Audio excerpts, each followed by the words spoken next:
प्रिय विद्यार्थियों नमस्कार। एजुकेशन स्कूल परिवार में आपका स्वागत है। हम दिल्ली पुलिस कांस्टेबल के प्रीवियस पेपर सोल्व कर रहे थे। आज हम 1 दिसंबर 2020 को जो आफ्टरनून शिफ्ट में एग्जाम हुआ था उसके क्वेश्चन सोल्व करेंगे। क्वेश्चन नंबर 1, दो संख्याएं 5:8 के अनुपात में है।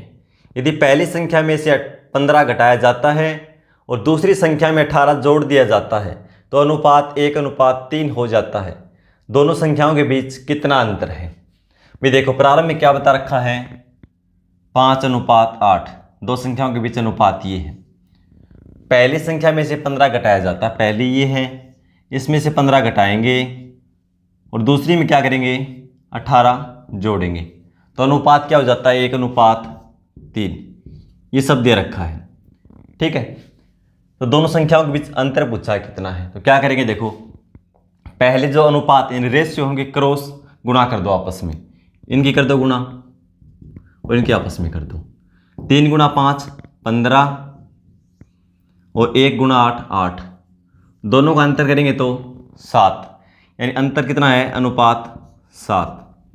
अब देखो भाई, इसमें घटाया जाता है, इसमें जोड़ा जाता है, इनकी फिर क्रॉस गुणा इनके साथ कर दो एक बार। 3 × 15 करेंगे तो 45 किसका रहेगा, माइनस का। 1 × 18 18 प्लस का। अब इन दोनों का अंतर कर दो, अंतर करेंगे तो एक माइनस में है एक प्लस में है, दोनों जुड़ जाएंगे तो 45 और 18 जोड़ेंगे तो 63। तो 7 अनुपात की वैल्यू कितनी हो जाएगी, 63। 1 अनुपात की वैल्यू निकालेंगे तो 7 से भाग दे दो यानी 9। पूछा क्या, दोनों का अंतर। तो रियल में अंतर कितना था, देखो 5:8। 3 अनुपात का अंतर है 8 और 5 में, और 1 अनुपात की वैल्यू 9। 3 अनुपात की वैल्यू कितनी हो जाएगी, 3 से गुणा कर दो, 27। Option A. Question number 2, 58 kilometre प्रति घंटा की चाल से चल रही एक रेलगाड़ी एक्स विपरीत दिशा में 50 किलोमीटर प्रति घंटा की चाल से चल रही एक अन्य रेलगाड़ी वाई को पूरी तरह पार करने में 16 सेकंड का समय लेती है। रेलगाड़ी वाई की लंबाई रेलगाड़ी एक्स की लंबाई से 2 गुनी है। रेलगाड़ी वाई एक पुल को 54 सेकंड में पार कर जाती है। पुल की लंबाई ज्ञात कीजिए। सबसे पहले क्या बता रखा है, 2 ट्रेन है और दोनों क्या एक दूसरे के विपरीत दिशा में जा रही है, ठीक है।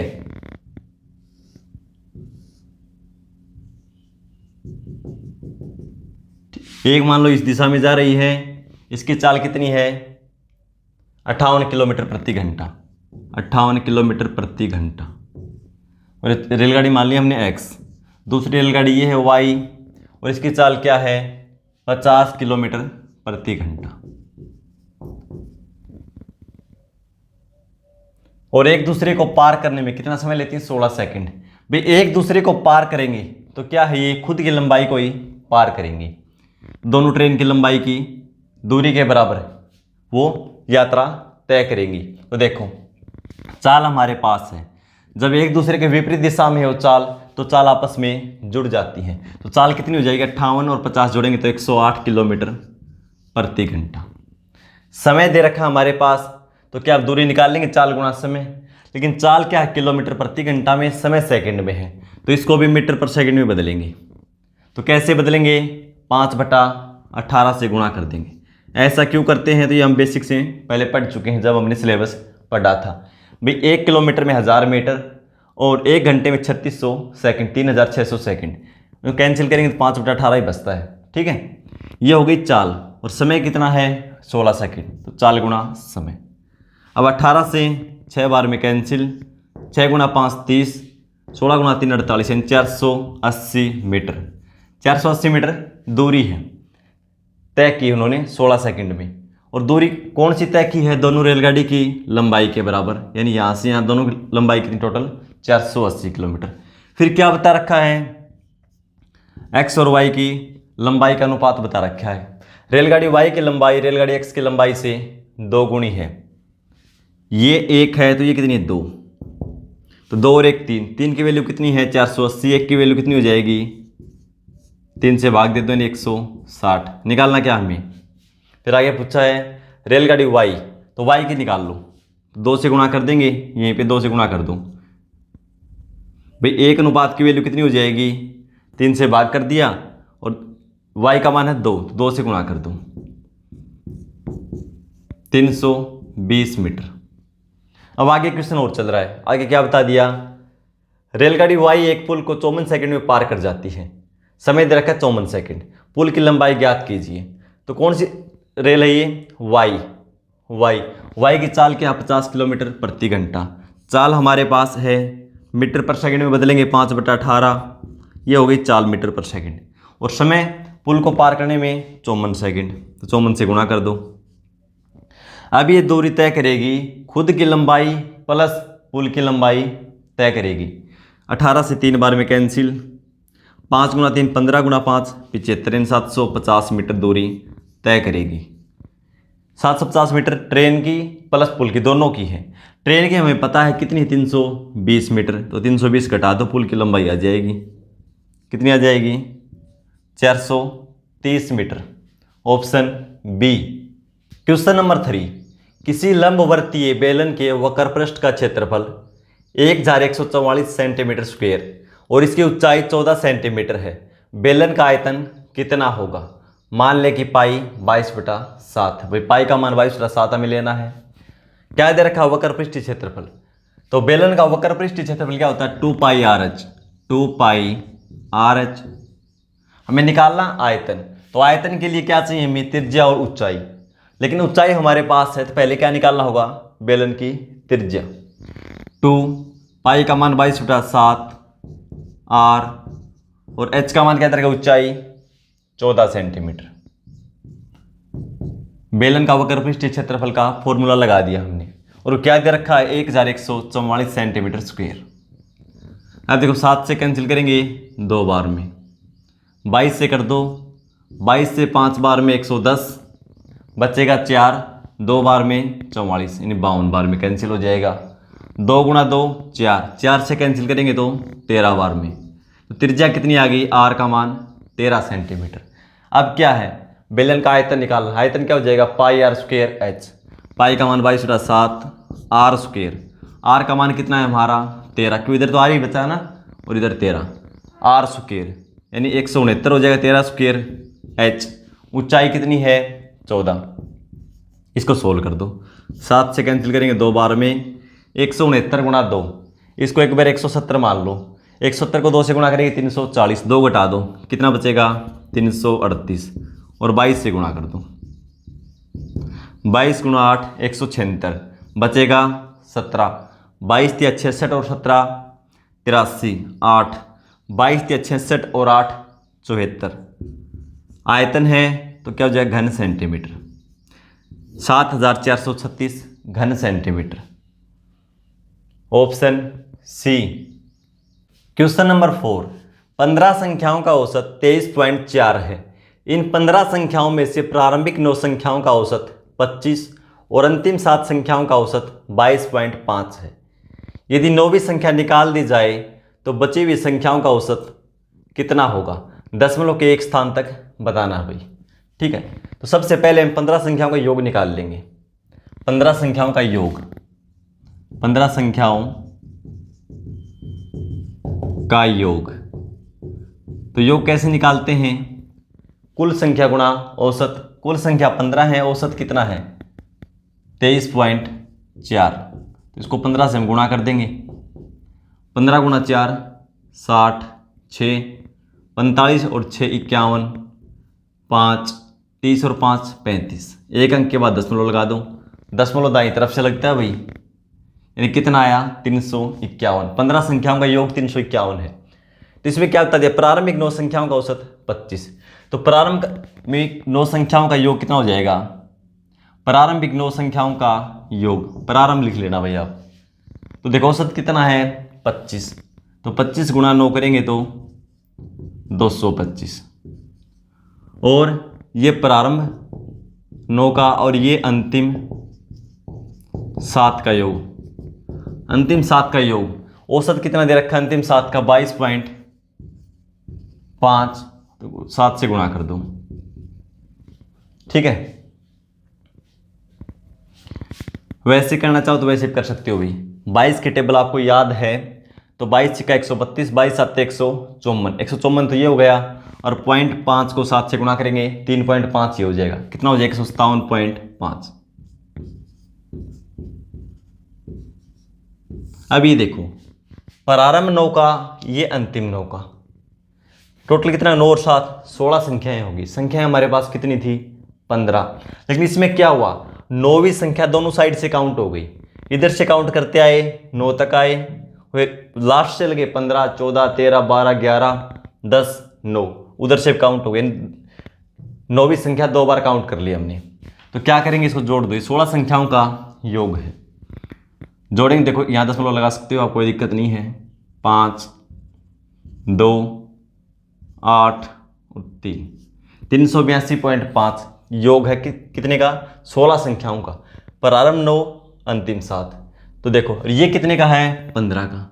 यदि ये इसमें से मैं घटा दूं तो क्या बचेगा, 15 संख्याओं का, सॉरी 9वीं संख्या का मान आ जाएगा जो भी होगा, क्योंकि 9वीं संख्या इसमें 2 बार काउंट हो रखी है और बाकी सेम है सभी। तो इसमें से घटा दो 351.0, घटाएंगे तो 5 पॉइंट, यह बचेगा 1 और यहाँ पे 3। 9वीं संख्या 31.5 है। अब आसानी से कर सकते हैं हम। अब क्या बोला कि यदि 9वीं संख्या हटा दी जाए, 9वीं संख्या का पता चल गया 31.5 है, तो ये हटा देंगे तो 15 का योग है 351, 351 में से 31.5 घटा देंगे तो 14 संख्याओं का योग आ जाएगा 351 माइनस 31.5 में। देखो 31 घटाएंगे 51 में से क्या बचेगा 20, 320, 320 में से 0.5 घटाएंगे तो 319.5। ये क्या है, 14 संख्याओं का योग। निकालना क्या है, 14 संख्याओं का औसत। 14 से इसको भाग कर दूं,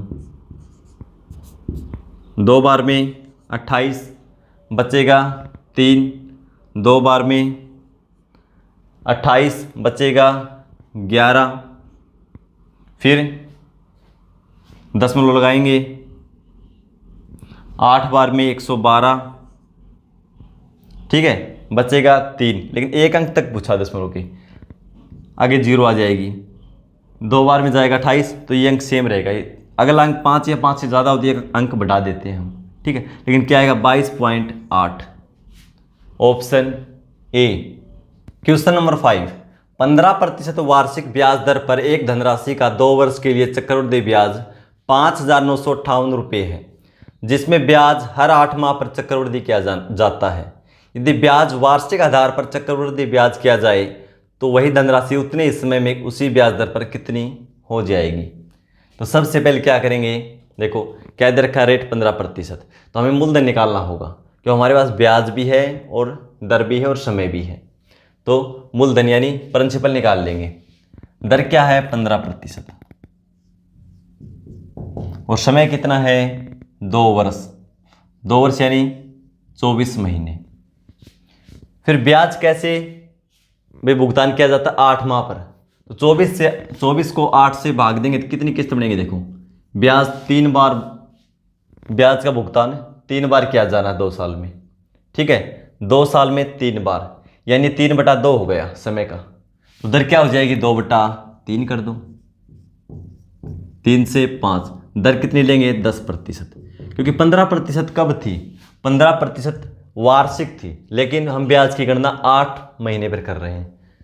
3 बार करेंगे यानी समय 2 था वर्ष और कितना हो गया 3, तो क्या हुआ इसका 3/2 गुणा हुआ, ये 2 से 2 कैंसिल, 3 हो गए, तो दर क्या हो जाएगी 2/3 गुणा, ठीक है। अब देखो 10%, 10% का मतलब 1/10, इन 10 के ऊपर 1 बढ़ जाता है, कितनी हो जाएगी 11/10, और समय कितना लेंगे अब 3 वर्ष, क्योंकि 3 बार भुगतान किया जाना है ब्याज का। तो 11 की पावर 3 यानी 11 क्यूब हो जाएगी 1331 और 10 की पावर 1000। ये क्या है भाई 10 से 1 बढ़ जाता है 11। यदि मूलधन 10 है तो मिश्र धन 11, ये प्रिंसिपल है, ये अमाउंट है। तो 3 वर्ष में कितना हो जाएगा, प्रिंसिपल 1000 है तो अमाउंट 1331, तो ब्याज कितना हो जाएगा, घटा देंगे इसमें से 331, लेकिन रियल ब्याज है कितना 5,958, 5,958। 331 की वैल्यू ये है, 1 की वैल्यू कितनी आ जाएगी 331 से भाग दे दो, हमें मूलधन निकालना है तो कितना है 1000, तो इसे 1000 से गुणा कर दो, अब प्रिंसिपल आ जाएगा। अब इसको कैंसिल करो, भाई एक प्राइम नंबर है, ठीक है, तो डायरेक्ट इसी से भाग जाएगा ये। तो देखो भाई 8 से करेंगे तो कितना हो जाएगा, 300 के करीब है ये मानो, यानी 2400, पूरा पूरा भाग नहीं जाएगा। 18 से करेंगे तो देखो 18 थी 54, इसके करीब लगता है कुछ, क्योंकि 18 से इसलिए कर रहे हैं भाई हम, इकाई का अंक हमें 8 चाहिए, 8 से करेंगे तब 8 आएगा, या फिर 18 से करेंगे 1 को गुणा तो 8 आएगा। 18 से करके देखो, 18 एकम 18, 1 18 5 18 3 54 और 1 55, 5 18 3 54 और 5 59, 18 बार में कैंसिल हो जाएगा। इस तरह कैंसिल करना सीखो आप, क्योंकि ये प्राइम नंबर है, ये अभाज्य संख्या है, ये 1 और 100 के अलावा किसी से भाग नहीं जाएगी, तो उसका इसी का मल्टीपल मिलेगा। तो चेक कैसे करेंगे भाई, 8 से करो या तो, क्योंकि इकाई का अंक 8 चाहिए हमें, फिर 18 से करो या फिर 28 से करके देखो, नहीं तो पॉइंटों में आएगा फिर। ठीक है, तो 18 गुणा 1000 कितना हो जाएगा, 18000। मूलधन है 18000। अभी क्या पूछा आगे, भाई समय 2 वर्ष उतने समय के लिए हो, उसी दर से हो, और ब्याज वार्षिक आधार पर दिया जाए, तो क्या पूछा है, तो धनराशि उतने समय में उसी ब्याज दर पर कितनी हो जाएगी, यानी मिश्र धन पूछा है। तो दर कितनी थी, 15%, भाई इसी पे दिया जाए और वार्षिक हो। 15% का मतलब क्या हो जाएगा, 15/100, यानी 5 से कैंसिल कर दो, 3/20, यानी 20 के ऊपर 3 बढ़ जाएगा ब्याज, यानी 23/20, और कितने वर्ष का, 2 वर्ष का। तो 23 का स्क्वायर करेंगे 529, 2 बार लिखेंगे ना, और 20 का स्क्वायर 400, 2 0 से 2 0 कैंसिल, 4 से करेंगे तो 4 चौके 16, 2 4 5 20, 529 और 45 की गुणा कर दो, वही हमारा आंसर होगा। चलो कर देते हैं गुणा भी, 5 नहीं 45, 4 10 और 4 14, 1 25 और 1 26, 4 से करेंगे 36, 3 8 और 3 11, 1 20 और 1 21, 5 0 7 और 1 8 3 2, 23,805 रुपये हो जाएगी धनराशि। Option C. क्वेश्चन नंबर 6, एक व्यवसायी 40 दर्जन केले 60 रुपये प्रति दर्जन के मूल्य पर खरीदता है, वह उनका 3/4 भाग 25% के लाभ पर बेचता है, तब तक 2 दर्जन केले सड़ जाते हैं, बचे हुए केलों को वह 5% की हानि पर बेचता है, पूरे सौदे में उसका लाभ प्रतिशत क्या है। तो पहले विक्रय मूल्य निकाल लेंगे, यानी कॉस्ट प्राइस, सीपी। केले कितने टोटल, 40 दर्जन, और एक दर्जन का मूल्य 60 रुपये, तो 60 से गुणा कर दो, कुल कितने में खरीदा, 2400 रुपये में खरीदा उसने। ठीक है, फिर उनका 3/4 भाग, भाई 40 का 3/4 कर दो, यानी SP1। पहला जो सेलिंग प्राइस है वो देखो, मूल्य क्या है, 40 दर्जन केले थे, उसका 3/4 भाग, तो 3/4 कर दो, कितना हो जाएगा, 4 से 10, यानी 30 दर्जन केले बेच दिए। किस मूल्य पर, 25% के लाभ पर। 25% का मतलब 1/4, 25/100 लिखेंगे, 25 से कैंसिल कर देंगे, 1/4, यानी 4 के ऊपर 1 लाभ, यानी जो भी मूल्य था उसका 5/4, और मूल्य कितना था 60, तो 60 से गुणा कर दो। दोबारा देख लो एक बार, भाई कुल केले का 75% भाग, यानी सॉरी कितना, 3/4 भाग, 75% भी वही है सेम। ठीक है, यानी 3/4 भाग, तो 40 का हमने 3/4 कर दिया, 30 दर्जन आ गई। 25% लाभ पर, 25% का मतलब 1/5, ठीक है, 1/4, यानी 4 के ऊपर 1 लाभ, कितना हो जाएगा, 5/4। किसका 5/4, 60 का, तो मूल्य 60 था। ठीक है, इसको सोल्व कर दो, 4 से कैंसिल करेंगे 10, 4 से 15, 3 गुणा 5 15, 15 का स्क्वायर 225 और 1 0 लगा दो, फिर 2250 रुपये में उसने बेच दिए 30 दर्जन केले। फिर क्या हुआ, ये बेचे तब तक 2 दर्जन केले सड़ गए तो खराब हो गए भी, उसको तो फेंकना ही पड़ेगा। कितने बचे, टोटल 10 बचे थे, यहाँ से 30 तो बेच दिए, यहाँ पर 4 से 10 10 दिए, 30 दर्जन बेच दिए। कितने बचे, 10, 10 में से 2 खराब हो गए, कितने बचे अब 8 दर्जन, उसको उसने 5% की हानि पर बेचता है। 5% हानि, यह अपने आप में जो भी मूल्य 100% था, 5% कम करेंगे तो 95%, 95% का मतलब 95/100, 5 से कैंसिल कर देंगे तो 19/20, इस मूल्य पर बेच दिया। मूल्य था क्या उसका, रियल में 60, तो गुणा में 60, 20 से कैंसिल कर दो, 20 दिए 60। ठीक है, 19 गुणा 3 करेंगे तो 57, 57 को 8 से गुणा कर दो, कितना हो जाएगा? 57 को 8 से करेंगे, 50 को 8 से कर लो 400, और 7 को 8 से करेंगे 56, 456 में ये बेच दिए। कुल कितने रुपए के बेचे देखो, ये जोड़ देंगे 6 0 6 और 1 7, 2706 रुपये के बेच दिए। खरीदे कितने में थे? 2400 में। तो कितने का लाभ हुआ इसमें से घटा दो, 706 में से 400 घटाएंगे तो 306 रुपये का लाभ हुआ। लाभ हमेशा कॉस्ट प्राइस पे कितना है? 2400, प्रतिशत के लिए गुणा में 100, 2 0 से 2 0 कैंसिल, 6 से हो जाएगा 5, 6 से 1, 6 से 4, 51/4, 4 से कैंसिल करेंगे तो 12 चौके 48, बचेगा 3, 4 7 28, बचेगा 2 और 4 5 20, 12.75% का लाभ हुआ उसे। Option D. Question number 7, x वह सबसे बड़ी संख्या है जिससे 397, 435 और 541 को भाग देने पर क्रमशः 6, 10 और 14 शेषफल प्राप्त होते हैं। 3x + 4 का मान कितना होगा? वे संख्या क्या दे रखी है? 397, 435 और 541। भाई वो बड़ी से बड़ी संख्या एक्स है, जिससे भाग देंगे, इससे भाग देंगे, एक्स से 397 को भाग देंगे, शेषफल कितना बचेगा? 6, और 435 को भाग देंगे तो 10, और 541 को देंगे तो 14। क्या करेंगे? इनका शेषफल इनमें से घटा देंगे, कितना आएगा? 391, 425, 527। अब इन तीनों का HCF निकाल देंगे, x का मान आ जाएगा। जो HCF आएगा वो क्या होगा? x का मान होगा। HCF निकालने का तरीका एक तो भाग विधि है या फैक्टर करो, दूसरा क्या? इनका अंतर देख लो, इनका अंतर देखो कितना हो जाएगा। 400 से 9 कम, ये 25 ज़्यादा, 25 और 9, इनका अंतर है 34। इन दोनों का अंतर 425, 525 तो जाएंगे 100 और 2 102, 102 का अंतर। अब देखो, या तो जो इनका कम से कम अंतर होगा इनके बीच का वो इनका HCF होगा, या छोटे अंतर के फैक्टर जो भी कोई भी फैक्टर होगा वो इनका HCF होगा। तो देखो 34 तो हो नहीं सकता। क्यों नहीं हो सकता भाई? ये लास्ट में सम संख्या है तो इनके सम नहीं है, 34 नहीं हो सकता। इसलिए इसके फैक्टर करो, क्या हो जाएंगे? 1 2 17 और 34। अब देखो सम संख्या तो इसका HCF हो नहीं सकती, क्योंकि ये सम संख्या से भाग जाएगी नहीं पूरी पूरी। 2 और 34 तो हो नहीं सकता। क्या बचा? 1 और 17। 1 से करेंगे तो ऐसा ऑप्शन में कोई आंसर नहीं है, क्योंकि x का मान 1 लेंगे तो 3 और 4 7 ही उत्तर आएगा हमारा। लेकिन क्या होगा फिर? इसका मतलब HCF 17 होगा, या भाग विधि से निकाल लो भाई। अब 17 HCF है तो देखो x का मान क्या आ गया हमारा? 17। यहाँ से पता चल गया भाई 2 और 34 तो हो नहीं सकता, 1 भी नहीं हो सकता, क्योंकि 1 से तो मान बहुत कम आएगा। तो क्या आएगा? HCF 17।